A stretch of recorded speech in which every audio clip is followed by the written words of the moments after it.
Well, I really don't know exactly how to start off today's broadcast because it's a major warning, right?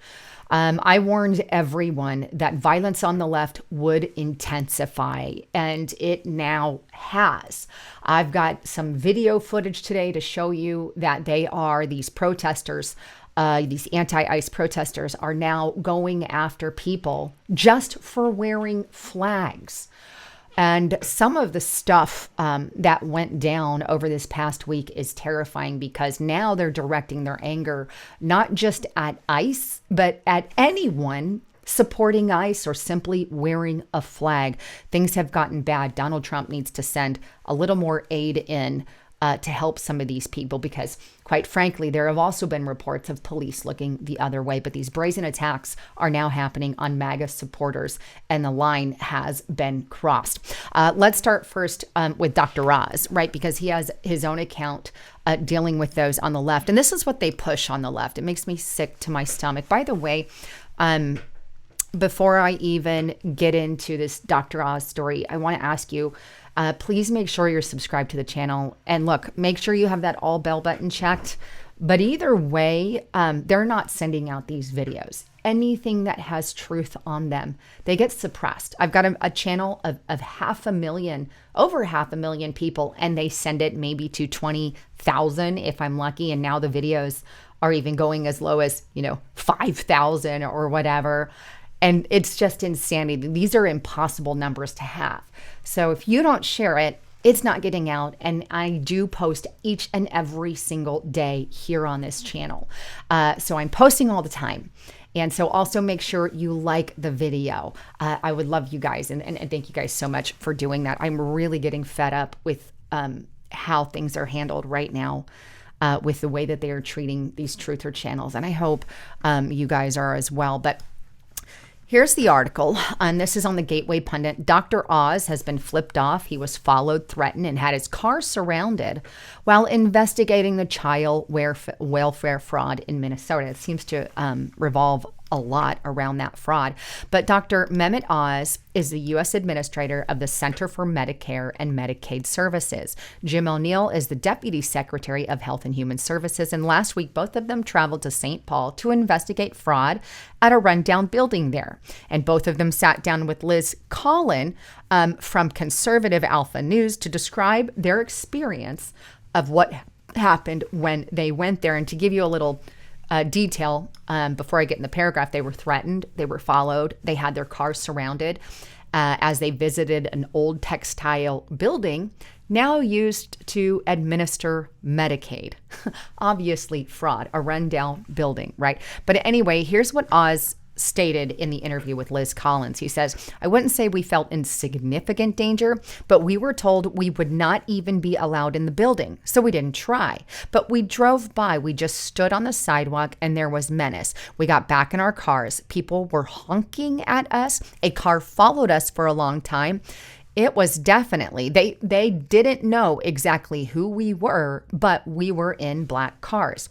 There was definitely a vibe that they were just against anyone looking around, hiding something, just even all the people in the parking lot. And she asked, have you ever seen anything like this in your lifetime? And this is his response. He says, the mob mentality is stunning. I don't even know if these folks are from Minnesota. They are professional agitators. They have a little network. No, not a little network, a pretty big network from what I can tell. But we were only there for a minute or two and there were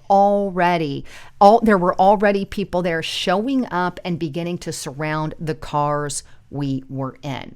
So you can see it took minutes for those people to get there. Here's what we know. The same people, and a lot of the same people that were involved in George Floyd and the BLM riots and the Summer of Love are the same people involved today. They do all the same things. They burn things, they graffiti things, they break building walls and windows. And this is exactly what is happening now. However, things have absolutely intensified. So here's a video I want to show you. And this is Nick Sortor.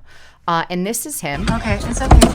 I'm going to play this video and I want you to just kind of watch it without some of the rhetoric, but he's getting out of his vehicle because a Somali just came up and robbed him of his $1,000 camera. So he gets out of the car And he goes and chases down this person who just stole his camera. And he's actually stuck on the vehicle there, but they're dragging him down. Then they dragged him down the street as he's trapped in their door handle. He's actually trapped in the handle there. And so it goes all the way down the street, you can see. But he gets loose eventually and starts walking back. But this is the kind of stuff that we're seeing right now. And you know what? It's not just Nick Sortor, right? Because here's the deal. When Nick Sortor confronted and called 911 for help, right? Here's info on the police, right? And basically they're telling him there's not much we can do, and basically give him the excuse, right? If the excuse, well, I'll play the clip on this one. Take a listen to what the police say regarding that situation. Looking for the car, but you guys got to do us a favor and stay out of this area. All right, we don't want anything else escalating to this point again. We got a lot of reports. Well, we just don't. I mean, I guess what I it's don't a understand felony is versus them just not liking our. I understand that. We get attacked and assaulted. By the way, they tried to steal my camera earlier, and we're the ones told to leave. Like, I'm not justifying what they did, but we're trying to keep the peace at the end of the day. And the bottom line is, you guys obviously aren't from the area. But it's like if I'm a woman and I get raped for wearing tight jeans, and it's like, well, you shouldn't have been there. It's like, but that's not what we're saying. Well, we're being told to leave when we're the ones who got attacked. I mean, it's like.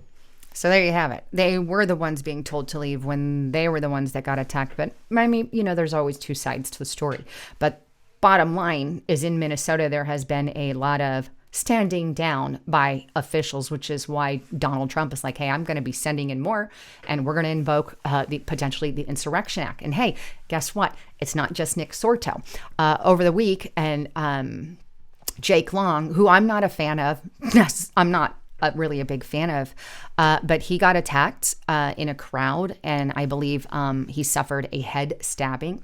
You can see some of that here. I don't want to, I'm not really going to play the video, but I'll leave a video on Restricted Republic. You guys can check. But basically, just, the crowd is real rambunctious. He gets put in a corner at one point, and there's actually a guy who tries to save him a little bit. But obviously, this is just another person, right, who is against their side. Again, I don't like all the politics of Jake Lang, but he didn't deserve that. Nobody does. And that's what happened. And then we also have, and this was on Info Wars here, and he shows another man who was out there, and he was just wearing an American flag, and look at this. Harassed. So you can see this guy right here with the American flag shirt. They actually tell him, hey, you got to take this off. And they start, hey, we're not going to move until you take it off, kind of a thing. And he starts taking it off. He actually fully takes it off there, but they just walk around harassing the guy until he takes it off. So, and you can see it's just clearly a shirt. But these are the things that are happening, and they're extreme, in my opinion. And what does Tim Waltz and Frey do? They feed fuel to the fire rather than trying to calm things down. And I don't really think their intent or their goal is to fix any of that. But hey, anyhow, I wanted to share all of that with you guys. Please remember what's going on with my channel, and remember to check back each and every day. I hope to see you guys. I'm Lisa Haven, signing out.